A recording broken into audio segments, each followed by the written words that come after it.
Hello friends, welcome to దేవాంష్క stories world. ఇప్పుడు మీరు వినబోతుంది ఒరే బావ ఒసే మరదల స్టోరీలోని ఫ్లాట్కి వచ్చాక ఇద్దరు ఫ్రెష్ అయ్యి సోఫాలో కూర్చొని కాఫీ తాగుతూ ఉంటే సీత అనుమానంగా రామ్తో, బావా ఈరోజు నిత్య ఆఫీస్కి రాలేదేంటి? పొరపాటున నువ్వు దక్కలేదని తనేమైనా చేసుకుందా ఏంటి అని కళ్ళు పెద్దవి చేసి అడిగింది. కాఫీ తాగుతున్న రామ్కి ఆ మాటకి పొలమారి దగ్గుతూ ఉంటే, అయ్యో బావా అంటూ సీత రామ్ తల మీద కొడుతూ, నిదానంగా బావా, నిదానంగా తాగు అని చిరుకోపంగా చెప్పి రామ్ వైపు చూస్తూ ఉంటే రామ్ కొంచెం తేరుకున్నాక, అది అసలు నోరేనా? ఏం మాటలవి? అయినా నీతో ఎందుకు ఏమైనా చేసుకుంటుంది చెప్పు. తను చాలా స్పోర్టివ్ మనిషి, అన్నిటినీ ఈజీగా తీసుకుంటుంది. కాబట్టి నువ్వు నాలో అనవసరమైన టెన్షన్ పెట్టకు, అర్థమైందా అని తన ఫోన్ తీస్తుంటే, ఎవరికి బావా అని అమాయకంగా అడిగింది సీత. ఇంకెవరికి? తమరు పెట్టిన డౌట్కి గుండెల్లో రైళ్లు పరిగెడుతున్నాయి. పొరపాటున నా వల్ల తనేమైనా చేసుకుంటే నీ మొగుడికి ఎంత చెడ్డ పేరు చెప్పు.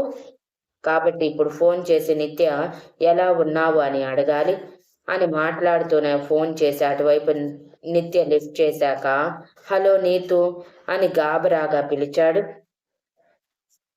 నిత్య డల్గా హా అభి అని అంది.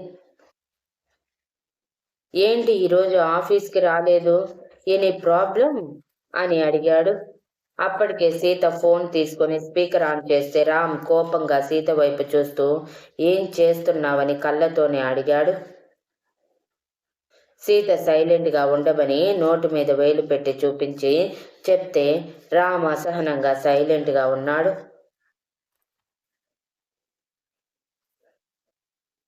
ఇటువైపు నిత్య రామ్ అడిగిన ప్రశ్నకి మనసులో, ఈ కేరింగ్కే కదా నువ్వు నన్ను ప్రేమిస్తున్నావని పొరబడి ఇక్కడి వరకు తెచ్చుకుంది అని అనుకుని, అదేమీ లేదు అవి, కొంచెం నీరసంగా ఉంది.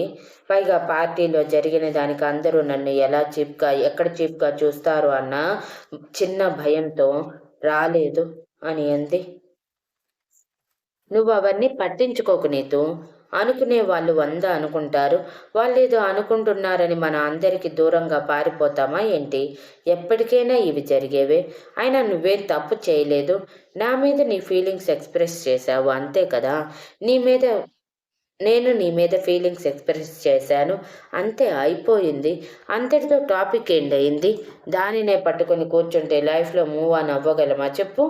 నువ్వు నన్ను మర్చిపోయి నీ లైఫ్లోకి నిన్ను ప్రేమించే వ్యక్తిని ఆహ్వానించాలని నేను అనుకుంటున్నాను. అది జరగాలంటే నువ్వు ఈ విషయాలన్నీ మర్చిపోవాలి కదా. అందుకే రేపటి నుంచి ఆఫీస్కి రా నీతు అని అన్నాడు.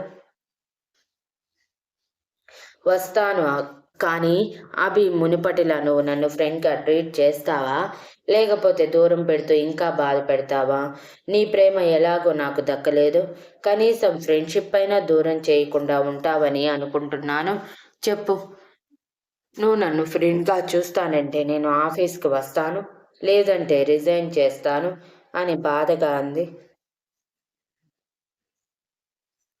ఈసారి సీత పళ్ళు నూరుతూ రామ్ వైపు చూస్తూ వేలు చూపిస్తూ ఉంటే రామ్ గుటకలు మింగుతూ, అది నీతు అని నసుగుతూ ఉంటే, నాకు తెలుసు అభి, నీకు నా ఫ్రెండ్షిప్ అంటే కూడా ఇష్టం లేదని. ఎంతైనా నాతో నువ్వు మాట్లాడితే సీత బాధపడుతుంది కదా. మళ్ళీ సీతకి నీ మీద అనుమానం రావచ్చు.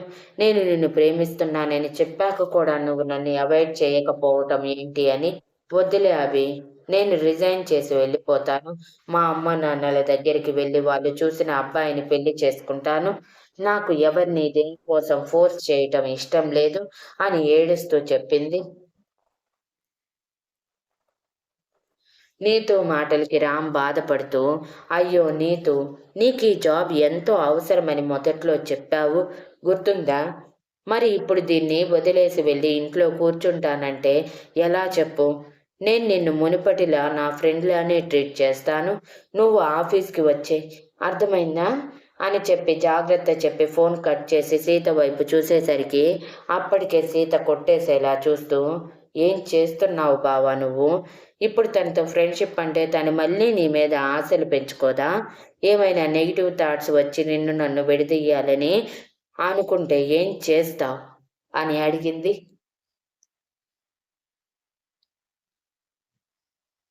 చచా సీత, నీతో అలాంటిది కాదు. అర్థం చేసుకుంటుంది. నన్ను మర్చిపోవటానికి ట్రై చేస్తుంది. పాపం తనని బాధ పెట్టటం ఎందుకు? పైగా తను అన్నట్టు ఆఫీస్‌లో తన గురించి ఈరోజు మాట్లాడుతున్నది మర్చిపోయావా? నేనైనా కనీసం తనకి తోడుగా లేకపోతే ఎలా చెప్పు? తనని అవాయిడ్ చేస్తాను. బెస్ట్ ఫ్రెండ్‌గా ఇక నుంచి అన్నీ షేర్ చేసుకోకుండా ఉంటాను. అంతే తప్ప ఇంకేమీ లేదు. అర్థం చేసుకో సీత అని తన గడ్డం పట్టుకొని బ్రతిమలాడాడు. ఏమో బావ! నాకెందుకో నిత్య గురించి పాజిటివ్ వైబ్స్ రావటం లేదు. అది ఎందుకో నాకు తెలియదు కానీ, నిత్యని నీ ఫ్రెండ్‌గానే కూడా నేను యాక్సెప్ట్ చేయలేకపోతున్నాను అని చెప్పి కిచెన్‌లోకి వెళ్ళిపోతే, రామ్ తల పట్టుకొని, అబ్బా! ఇద్దరు ఆడవాళ్ళ మధ్య ఒక మగాడు నలగటం సీరియల్స్‌లోనే చూశాను. ఇప్పుడు రియల్‌గా నా జీవితంలో జరిగేటట్టుంది. ఏం జరుగుతుందో ఏంటో అని అనుకొని సీత వెనకే కిచెన్‌లోకి వెళ్ళి తనని వెనక నుంచి హత్తుకొని, అర్థం చేసుకో సీత. పాపం కదా నీతో. తను ఏమడిగింది? నా ఫ్రెండ్‌షిప్ మాత్రమే కదా! ఫ్రెండ్‌షిప్ అంటే ఏంటి? 4 మాటలు మాట్లాడి తనకి ధైర్యాన్ని ఇవ్వటం. అంతే కదా! అయినా నువ్వు ఎప్పుడూ నాతో పాటే ఉంటావు కదా! ఇక ఎందుకు నీకు అనవసరమైన భయాలు? చూడు సీత, నేనెప్పటికీ నీ వాడినే. వేరే ఎవరో వచ్చి మన మధ్య దూరం పెంచుతారు అని అనుకోకు. ఆ అవకాశం కూడా నేనివ్వను. అర్థమైందా?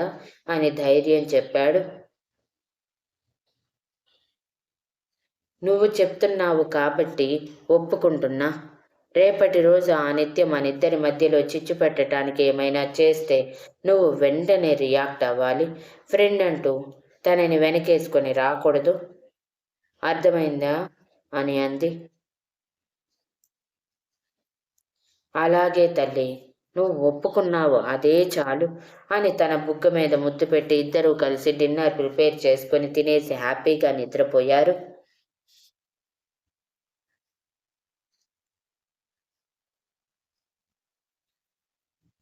Next day morning Ram, Sita వచ్చేసిన అరగంట తర్వాత ఆఫీస్‌లోకి అడుగుపెట్టిన నిత్య వైపు అందరూ చూసి గుసగుసలాడుకుంటూ ఉంటే, అది నిత్య అవమానంగా భావిస్తూ డైరెక్ట్‌గా రామ్ క్యాబిన్‌కి వెళ్ళి తనని లేపి హత్తుకొని, thank you Abhi. Thank you so much. కనీసం ఫ్రెండ్‌షిప్‌కైనా ఒప్పుకున్నందుకు. మనం మునుపటిలాగా బెస్ట్ ఫ్రెండ్స్‌గానే ఉందాము. సరేనా? అని ఆనందంగా అంది. నిత్య రావటం, రామ్‌ని హగ్ చేసుకొని తన పాటికి తను మాట్లాడటం. అప్పుడే ఇంకా ట్రైనింగ్‌కి టైం ఉందని రామ్ దగ్గరికి వచ్చిన సీత చూసి కళ్ళల్లో జలజల నీళ్లు, కన్నీరు జారిపోయి ఇక అక్కడ ఉండాలి అనిపించక వెనక్కి తిరిగి వెళ్ళిపోతే, రామ్ నిత్య ఎప్పుడైతే హగ్ చేసుకుందో అప్పుడే షాక్‌లోకి వెళ్ళిపోయిన వాడు, సీత వెళ్ళిపోయాక అప్పుడు షాక్ నుంచి తేరుకొని నిత్యని దూరం జరిపి తన వైపు పరీక్షగా చూసేసరికి తను బాగా ఏడ్చిందని అర్థమై, ఉప్చ్! నీతు, నువ్వు అనవసరంగా ఇలా ఏడవకు. ఇప్పుడేం జరిగిందని ఏడుస్తున్నావు చెప్పు? మొన్నట్నుంచి ఇలాగే ఉండిపోయావా ఏంటి? అని కన్సర్న్‌గా అడిగాడు. ఏం చేయమంటావు అభి? నిన్నే నా భర్తగా ఊహించుకున్నాను. ఒక్కసారిగా నా కలలన్నీ కుప్పకూలిపోయేసరికి బాధ లేకుండా ఉంటుందా చెప్పు? అలాగని నిన్ను సీతని విడదీసే ఉద్దేశం నాకు ఎంత మాత్రం లేదు. భార్యాభర్తల్ని విడదీసి ఆ పాపని నేను మూటగట్టుకోలేను అని జారే కన్నీటిని తుడుచుకొని, ఎనీవే ఇవన్నీ వదిలే. నువ్విక నుంచి నాతో నార్మల్‌గా ఉంటావు కదా అని మళ్ళీ అడిగింది. నీతో నార్మల్‌గానే ఉంటాను. As a friend and well wisher నేను ఎప్పుడూ నీ మంచే కోరుకుంటాను. ఇక నువ్వు నా కోసం ఆలోచించకుండా నీ ఫ్యూచర్ హస్బెండ్ గురించి కలలు కను. నిన్ను ప్రేమించే వాడిని నీ లైఫ్‌లోకి ఆహ్వానించు. నన్ను మర్చిపో అని రాత్రి చెప్పిన సేమ్ డైలాగ్స్ మళ్ళీ రిపీట్ చేసి చెప్పి, ఇక వెళ్ళు, నీ వర్క్ చేసుకోపో అని అన్నాడు. నిత్య రామ్‌కి థాంక్ యూ చెప్పి బయటికి వెళ్ళిపోతే, అప్పటికి అందరూ రామ్ క్యాబిన్ వైపే కళ్ళు పెద్దవి చేసి చూస్తూ ఉన్నారు.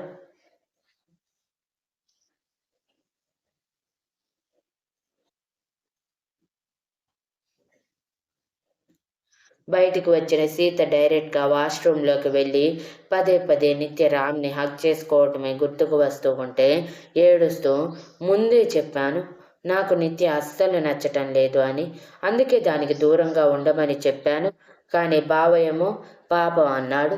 ఇప్పుడేమో అది బావని హక్ చేసుకుంది అని వెంటనే మొహం మీద నీళ్లు చల్లుకొని ఊపిరి తీసుకొని వదిలి, బావ నాకు మాత్రమే సొంతం. ఆ నిత్య ఎన్ని ప్లాన్స్ వేసినా బావ తన వైపు కూడా చూడడు. నాకు ఆ నమ్మకం ఉంది అని మొహం తుడుచుకొని మళ్ళీ ట్రైనింగ్ పీరియడ్కి వెళ్ళిపోయింది. ఆఫ్టర్నూన్ లంచ్ టైంలో రోజులా సీత లంచ్ చేయటానికి రామ్ క్యాబిన్కి రాలేదు. అరగంట చూసినా రాకపోయేసరికి రామ్ అసహనంగా బయటికి వచ్చి చూస్తే సీత అమిత్తో నవ్వుతూ మాట్లాడుతూ క్యాంటీన్లో శాండ్విచ్ తింటూ ఉంది.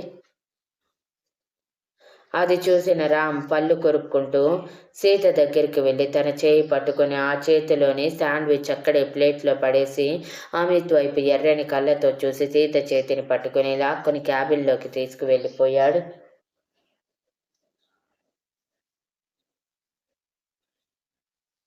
Thank you for listening and please like, share, comment and subscribe.